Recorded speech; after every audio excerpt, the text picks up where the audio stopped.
സാമ്പത്തിക പ്രതിസന്ധികളിലൂടെയാണ് കടന്നു പോകുന്നതെന്ന് വ്യക്തമാക്കിക്കൊണ്ട് UDF സർക്കാർ പുറത്തുവിട്ട ഔദ്യോഗിക വെള്ളപത്രം സംസ്ഥാന രാഷ്ട്രീയത്തിലും ഭരണതലത്തിലും വലിയ ചർച്ചകൾക്കാണ് വഴി തുറന്നിരിക്കുന്നത്.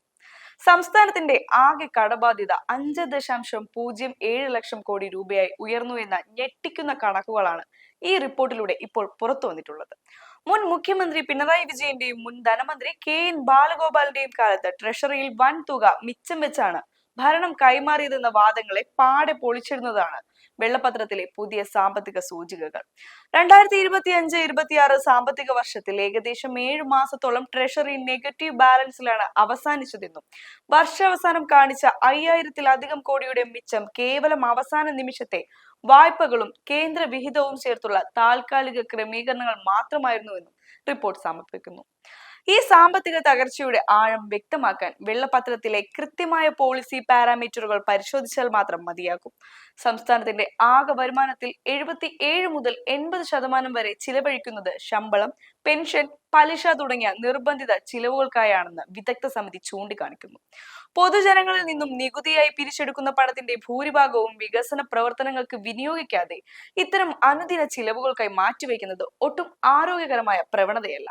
കിഫ്ബിക്ക് മാത്രം 21,000 കോടി രൂപയുടെ വായ്പാ ബാധ്യത നിലനിൽക്കുന്നുണ്ട്. ഇതുകൂടാതെ KSRTC, ജൽ അതോറിറ്റി തുടങ്ങിയ പ്രധാന പൊതുമേഖലാ സ്ഥാപനങ്ങൾ വലിയ സാമ്പത്തിക നഷ്ടത്തിലാണ് മുന്നോട്ട് പോകുന്നത്.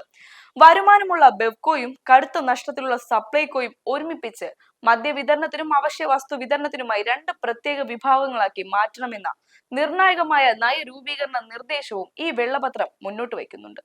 ഈ പുതിയ നയപരമായ മാറ്റങ്ങൾ സാധാരണക്കാരന്റെ ജീവിതത്തെയും സംസ്ഥാനത്തിന്റെ പൊതുഭരണ സംവിധാനങ്ങളും നേരിട്ട് ബാധിക്കുന്നവയാണ്.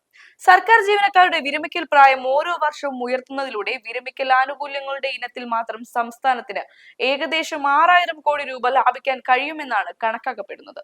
കേന്ദ്ര സർക്കാർ മാതൃകയിൽ 10 വർഷത്തിലൊരിക്കൽ മാത്രം ശമ്പള കമ്മീഷനുകളെ നിയമിക്കുക, ലാഭപരമല്ലാത്ത പൊതുമേഖലാ സ്ഥാപനങ്ങൾ സ്വകാര്യവൽക്കരിക്കുകയോ അടച്ചുപൂട്ടുകയോ ചെയ്യുക തുടങ്ങിയ കടുത്ത രാഷ്ട്രീയ തീരുമാനങ്ങളിലേക്ക് സംസ്ഥാനത്തിന് കടക്കേണ്ടി വരുമെന്നാണ് റിപ്പോർട്ട് നൽകുന്ന സൂചന. വികസന പ്രവർത്തനങ്ങൾക്കായുള്ള മൂലധന ചിലവ് രാജ്യത്ത് തന്നെ ഏറ്റവും താഴ്ന്ന നിരക്കിലേക്ക് കൂപ്പുകുത്തിയത് ദീർഘകാല അടിസ്ഥാനത്തിന്റെ കേരളത്തിന്റെ അടിസ്ഥാന സൗകര്യ വികസനത്തെയും സാമൂഹ്യക്ഷേമ പദ്ധതികളെയും പ്രതികൂലമായി ബാധിക്കും. ഒരു ജനാധിപത്യ വ്യവസ്ഥയിൽ കേവലം കക്ഷി രാഷ്ട്രീയ തർക്കങ്ങൾക്കപ്പുറം ഇത്തരം ഭരണഘടനാപരമായ സാമ്പത്തിക വിശകലനങ്ങൾക്ക് വലിയ പ്രാധാന്യമുണ്ട്.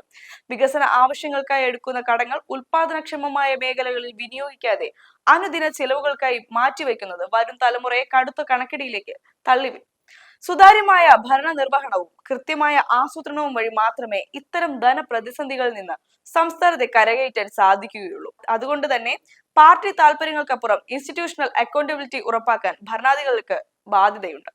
ഒരു ഉത്തരവാദിത്തമുള്ള പൗരനെന്ന നിലയിൽ സംസ്ഥാനത്തിന്റെ ഈ സാമ്പത്തിക നയ വ്യതിയാനങ്ങളെക്കുറിച്ചും വരാനിരിക്കുന്ന ഭരണപരമായ തീരുമാനങ്ങളെക്കുറിച്ചും കൃത്യമായ ധാരണയുണ്ടാക്കുക എന്നത് ഓരോരുത്തരുടെയും കടമയാണ്.